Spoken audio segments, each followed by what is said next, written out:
College game day is still a really big deal in college football. It is the show of record. It's the show that matters. Big Noon Kickoff had a run there where it was neck and neck with College Game Day, and now it's pretty well just back to its College Game Days world, and we're just living in it. And on Tuesday, the show announced that it would go to Texas at Ohio State for its week one matchup. It'll be the final episode for Lee Corso, and it is a fitting home for that final episode. It's where Lee Corso made his first headgear pick, where he put on the Brutus Buckeye head, and it's been a tradition ever since then.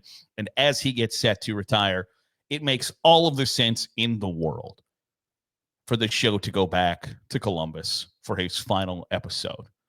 That got me wondering, where else will College Game Day go in 2025? So I have sat down and I have picked my predictions for where I think College Game Day will find itself on Saturdays and each Saturday in the fall. Full-on disclaimer. If you think my picks are bad and you think I'm stupid, that's fine. So does my wife. You can leave them in the comments below which ones you think are horribly off base and which ones you think, you know what, you're probably right. Now, I will tell you, obviously, I think I went 15 for 15 here. And I'm going to come back in like December and see just how well I did. Because I think it's fun to predict these things. Remember, I predicted that Jaden Daniels would win the Heisman Trophy in 2023 on like August 30th. And I'm not going to ever let you forget that I correctly predicted who would win the Heisman Trophy 4 months in advance. I also predicted that LSU would win the national championship that year. They didn't, but I was right about Jaden Daniels, damn it. So I'm not going to let you forget it. And that's pretty much the only prediction I've gotten right since then. But without further ado, these are the places that I think College Game Day will end up each Saturday this fall. The first week, Texas at Ohio State. I feel pretty strongly that I'm going to get that one right. That's a joke. Week 2, I have Michigan at Oklahoma. Sharon Moore went to Oklahoma and is conceivably, pending some NCAA stuff, not going to be suspended for that game. It feels like the biggest game of week 2 to me. And it'll be on ABC. So I think Michigan, Oklahoma is probably a lock there. Week 3, I put Pitt at West Virginia. It might not be the biggest game of the weekend. Both teams should be 2-0, and College Game Day has not gone to Morgantown since Pat McAfee has joined the show. That, to me, feels like a recipe for Pitt at West Virginia. It's a rivalry game, big-time rivalry game. Plus, perhaps you could argue the most focal point of the show has not had the opportunity to go back to his old stomping grounds as a member of College Game Day. That feels like a logical and natural. And I think West Virginia starting 2-0, Rich Rodriguez, like conceivably 2-0. It would be I think they play Robert Morris and Ohio. Or maybe it's Duquesne in Ohio. I don't know. It ain't good either. It's an FCS school in Ohio. West Virginia should probably be 2-0 after 2 weeks. They'll be excited about Rich Rod. There will be some headlines there. Rivalry game. McAfee hasn't been back to Morgantown as part of the crew. That feels like a pretty safe choice to me. Then week 4, Florida at Miami. That feels like a pretty good slate there before you get into kind of what I would call the meat of the SEC-ness of College Game Day, which is Alabama at Georgia week 5. I don't even feel like I need to describe why Alabama, Georgia, and there's a couple of these, why Alabama, Georgia is the like odds-on favorite to be the home of College Game Day when that comes around. So then you get to weeks 6 through 10. I think this is where you start to see some more SEC flavor. Texas at Florida should be a pretty good game. Should be. And I think big enough for game day. Oklahoma versus Texas at the Cotton Bowl during the Texas State Fair. They didn't do the Red River rivalry last year on College Game Day.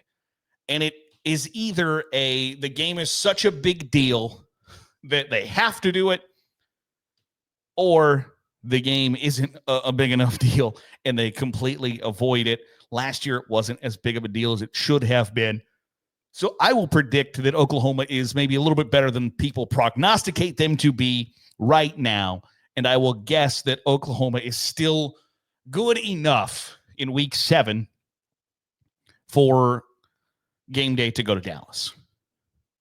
Not every game is going to be the SEC. I wholly admit this. So I picked SMU at Clemson. ACC title game rematch. Both teams made the college football playoff. Plus, College Game Day, surprisingly, I think, hasn't been to a game at Clemson since 2022. I think the Tigers should be pretty good in 2025. So I'll say that they're not going to go to an SEC game every damn week. But follow up that right pretty much immediately with an SEC game. Now, it says Texas A&M. That's because the ampersand was not available in the font I use. Deal with it. But also, week 9 is a bad slate of games. And footballscoop.com, their writer that had predicted where he thought College Game Day was going to go every week, he had picked that this week, week 9, that College Game Day would go to a Division II game for the first time ever. They've been to FBS, FCS. They've been to Division III. They have not done a D2 game. And the D2 game that week that would potentially be in the cards would be Grand Valley State at Ferris State. Big-time rivalry in the GLIAC. Big Division II powerhouses. Ferris State has won a couple of national championships. Grand Valley State, Brian Kelly used to be the coach there. They won multiple national championships. They are usually really, really good. So I think that's an interesting thought process, by the way. I think that it would be cool. I like when they go to the FCS schools, when they go to the Brawl of the Wild at Montana State, or they did a College Game Day at Jackson State. I think those are fun. There are people that are, I live in Northwest Ohio. There are people who I know went to College Game Day when Northern Illinois played at Bowling Green, and Game Day was there in, I think, 2004. And they still talk about it to this day, about how cool it was.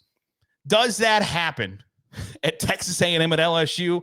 Probably not. You take it for granted. So if they were to go to Grand Valley State at Ferris State, a D2 game, I would be all for it. I think that's great. I just don't think that they're going to do that. But I do think in week 10 that they will get kind of the gimmick game, right? If you got a slate of 15 weeks where you're going somewhere new every week, not every one is going to be, what's the biggest and most important game that's going to happen on our network this week? You're not going to stick to that formula over and over again. So I picked Army at Air Force. Who is going to complain? Like, I think even the most ardent SEC/College Game Day fan can't really put a whole lot of stock into the bitch fest if Game Day goes to Army at Air Force. What are you going to do? What are you going to say? There is no criticism there. So I wouldn't be shocked if at some point, like, it just feels like that there is going to be some sort of military-focused, service academy, football-focused show throughout the season. So I'll take Army at Air Force in week 10. That's the one that I feel probably the least confident in. Army at Air Force and SMU at Clemson are the ones that I would go. If you were to ask me which predictions I feel least confident in, it would be those two. And then the last slate of games, LSU and Alabama, they almost always do that game when both teams are even decent, let alone good. I think they're both going to be pretty good in week 11, so that makes logical sense. Texas at Georgia, self-explanatory. And then I put Nebraska at Penn State. If you believe that Penn State is going to be a top 5 to top 10 team all season long, and I don't know that I'm in that camp necessarily, but there are a lot of people who do. A lot of people think Penn State is going to start the season potentially as the number 1 team in the country. I don't know that I'm going to get on board with that. But if they're going to be a top 5 to top 10 team all season long, the likelihood that they are never featured on College Game Day feels pretty low. And I think Nebraska will be pretty decent. I think they will be at least interesting enough to be included in a college game day still that late into the season. Whether Nebraska is, 9-1 at that point, probably not. Or 10-1 at that point, probably not. But I think they're going to be good enough that game day can't just ignore Penn State all season. In the final rivalry game of the season, I picked South Carolina and Clemson, and I feel like that is begging South Carolina to be pretty good. And there is a stretch there in South Carolina's schedule where things can go off the rails. That they essentially have to go 3-2 in a stretch to even really still be considered a playoff contender, to still be considered a team that could be viewed on college game day. And it's right in the meat of the schedule where in a 5-game stretch, in a 6-week stretch with a bye week, they play at LSU, Oklahoma, Alabama, at Ole Miss, at A&M. That is a difficult stretch. So I'm fully aware of the fact that South Carolina could be coming into this game with a 5-6 record or a 6-5 record. I don't know that I'm as sold on South Carolina as many others are, but it is a rivalry game. And as I mentioned earlier, they hadn't been to Clemson since 2022. I think Clemson's going to be pretty good in 2025. And I also, I don't know that they go back to Ohio State, Michigan. I don't know if Auburn's going to be good enough for an Auburn, Alabama that week. I don't know if A&M is going to be good enough, or if they feel like they've already been to Texas and Texas A&M enough throughout the season that they don't go back to that game. And so I picked South Carolina at Clemson. That's in that camp of I don't feel super confident about it. The one I feel most confident about is the SEC championship game. Game day will be in Atlanta for the SEC championship game. So those are my predictions on where college game day is going to be in 2025. Again, want to hear from you. See your predictions. What did I get right? What did I get wrong? Let me know in the comments below. That'll do it for today's episode of the Daily Huddle. I appreciate you making us a part of your day, however it is, wherever it is you're doing so. If you're watching on YouTube, hit the subscribe button. Make sure you're getting all the great college football content we're pumping out. If you're listening on the podcast feed, drop a 5-star review. It goes a long way in helping out the channel. I'll see you tomorrow for another episode of the Daily Huddle.